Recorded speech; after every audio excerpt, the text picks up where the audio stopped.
So we have discussed about the different type of operators in previous class, and actually we have categorized the operator in C in different type like arithmetic operator, relational operator, logical operator, and so on. Now, and also we have seen some examples as an output if we apply the operators on some data. Now, something is left about this operator. Some we can actually categorize the operator again in a different way. Okay, so we will start with that first. So, um, the operators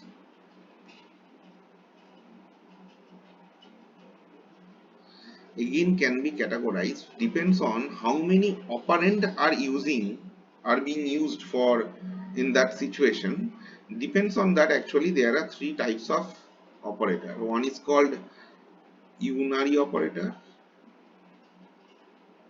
one is called binary operator, and one is called ternary operator. Okay, so unary operator means number of operand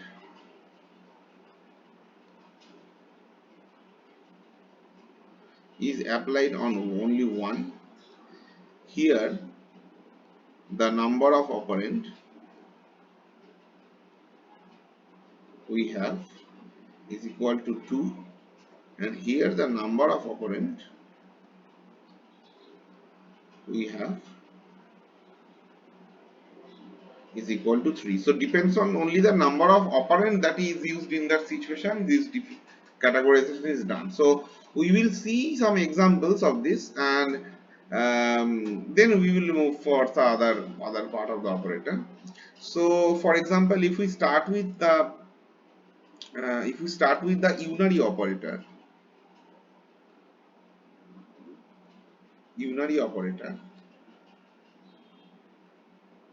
you see, as we seen that only number of operands should be one. For example, the example of a unary operator is something like a not. Okay, what is a not? For example, when we write something, say if I write a equal to 50, I can apply here that b equal to not a. And you see, we have already discussed that what the meaning of this. I'm sorry, not one, not one. I should write not a, right? So not a. And this meaning of not a we have already discussed my previous class. By any chance, if you are not able to recall what does it mean, you can go to my previous video and check it. So basically this will print 0. Why it will print 0, that I have already discussed. So this is an example of unary operator. If I go for a binary operator,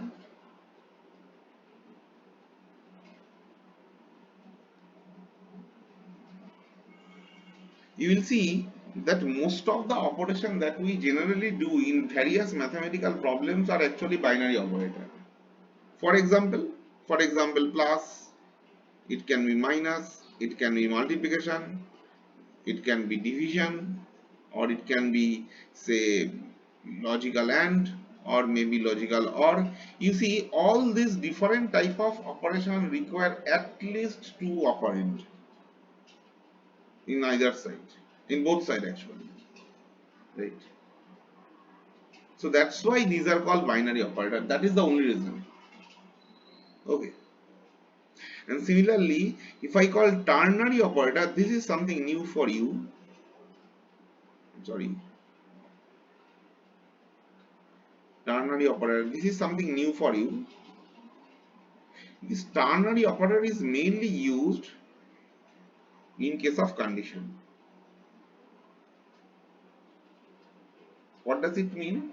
You see, for example, if we write a program, for example, if we write that if, sorry, if a equal 0, then see if we write x equal to y plus z, else x equal to y minus z. So this statement is very straightforward and very well known to all of you.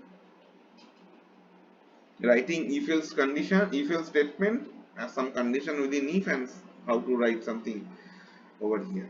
And the whole thing can be actually written as only a single line, and in that case we use this ternary operator. And how we can do this? Let's you see that ultimately from this statement one thing I am sure that something will be calculated. The difference in this case is whether I will do addition or subtraction, but in both cases result will get stored in the variable x. So this one I can write that x equal to,